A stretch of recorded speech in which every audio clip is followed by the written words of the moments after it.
The FIA quietly removed a data protocol from Red Bull's system. Mekies just found it. It changed how Verstappen's RB21 handled under braking and how he fought to control it. A deleted mapping, a hidden directive, and one furious Dutch champion caught in the middle. And now, the truth behind why Max Verstappen's Red Bull suddenly lost its grip in Mexico. For days, Red Bull engineers had been puzzled. Their data didn't match reality. The simulation showed a stable car, perfectly balanced through the high-speed corners, but on track Verstappen was fighting rear instability that came from nowhere. It wasn't mechanical, it was behavioral, something in the way the car's systems were communicating.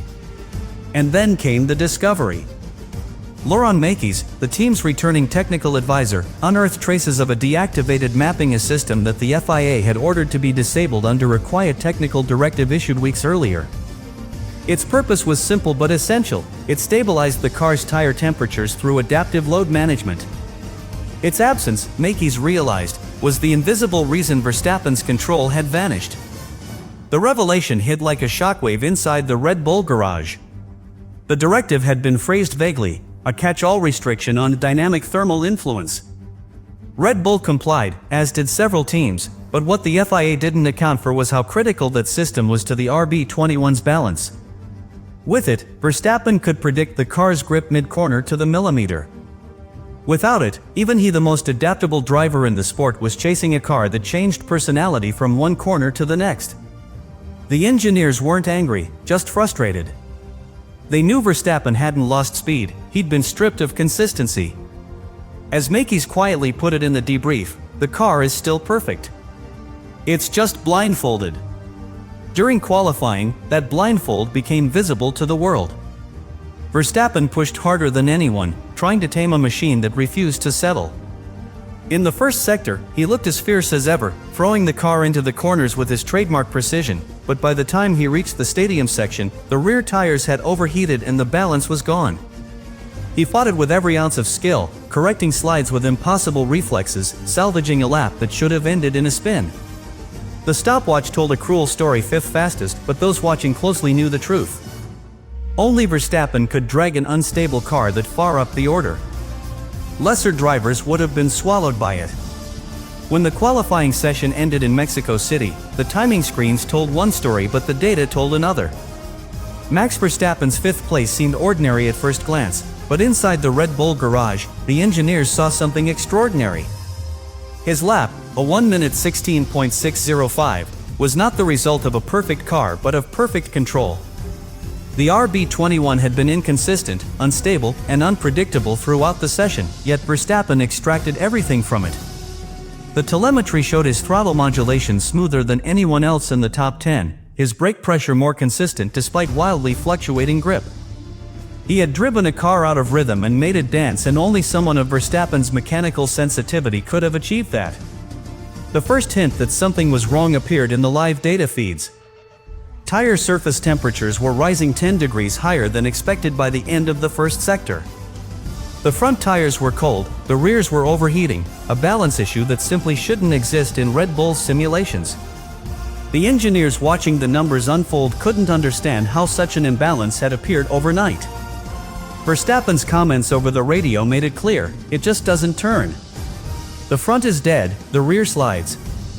That combination, understeer followed by snap oversteer, is the nightmare scenario for any driver. Yet even in those conditions, Verstappen's sector times remained within a tenth of the leaders. He was not driving a race car, he was wrestling a wild animal. The deeper Red Bull looked into the data, the more troubling it became. Brake temperature variance between the left and right sides of the car reached 15 degrees Celsius, far higher than the usual tolerance of 5. The RB21's braking consistency, usually its strongest feature, had disappeared. This was the moment Laurent Mekies and his team discovered the missing calibration protocol, a set of algorithms once used to balance brake temperature and optimize tire behavior under varying load. The FIA's technical directive, issued quietly weeks before, had forced all teams to disable automated thermal load distribution. Red Bull, always compliant, had followed the order. The result? Verstappen's masterpiece was being written with half the tools removed. Even with those limitations, the data highlighted what makes Verstappen exceptional. Through turns 1 and 4, two of the most complex braking zones on the calendar, he lost just 0.04 of a second compared to his own best laps in Austin, a track at sea level with double the grip. His corrections were lightning fast, each one measured within milliseconds, counter-steering at exactly the angle required to keep the car alive. Engineers later described his onboard footage as a lesson in balance. Where other drivers braked earlier to protect their tires, Verstappen braked later, leaned on instinct, and forced the car to respond. That courage, backed by an unmatched feel for weight transfer, turned a potential disaster into something nearly heroic. Red Bull's analysts ran the simulations again after the session. They discovered that with the deleted mapping active, Verstappen's lap would have been 3.5 tenths faster enough to place him on the front row. In other words, the FIA's restriction had cost Red Bull a fighting chance. But even without it, Verstappen's performance stood as proof of his adaptability. He had found speed where there was none, stability where there was chaos. Mekies summarized it perfectly in the debrief: "Max didn't drive the car we designed, he drove the car the rules allowed us to have." That single sentence captured the paradox of the weekend. The champion was not defeated by skill or by strategy, but by regulation. To understand what really happened in Mexico, you have to strip the RB21 down to its essence, a machine born from aerodynamic intelligence, now forced to live with its brain partially erased. The FIA's restriction didn't target a wing or a diffuser, it targeted code. Specifically, Red Bull's dynamic thermal equalization system, a software module that balanced brake temperature and suspension load in real time. This wasn't about automation or driver aid, it was about preserving equilibrium under the most extreme conditions. At circuits like Mexico City, where air density is 20% lower than sea level, even the smallest imbalance becomes catastrophic. Without that system, Red Bull's elegant precision turned into unpredictability. And that's exactly what Max Verstappen had to overcome. Laurent Mekies' discovery confirmed what the engineers had feared. In deactivating the system, the FIA had unintentionally crippled Red Bull's ability to manage aerodynamic load consistency. The car's braking phase, normally its strongest weapon, began producing erratic feedback. Tire surface temperatures spiked unpredictably, creating inconsistent grip between left and right turns. Verstappen's data trace looked like an electrocardiogram, violent peaks and sudden drops where it had once been smooth and predictable. The system that once kept the car's balance alive under braking now lay dormant. The FIA's reasoning had been safety, the effect was chaos. Mekies' quiet frustration summed it up: "We built stability, and they called it automation." What made Verstappen's performance even more remarkable was how he adapted his entire technique to compensate. Normally, he relies on the system to manage micro-adjustments in brake temperature, allowing him to trail brake deep and carry speed into corners.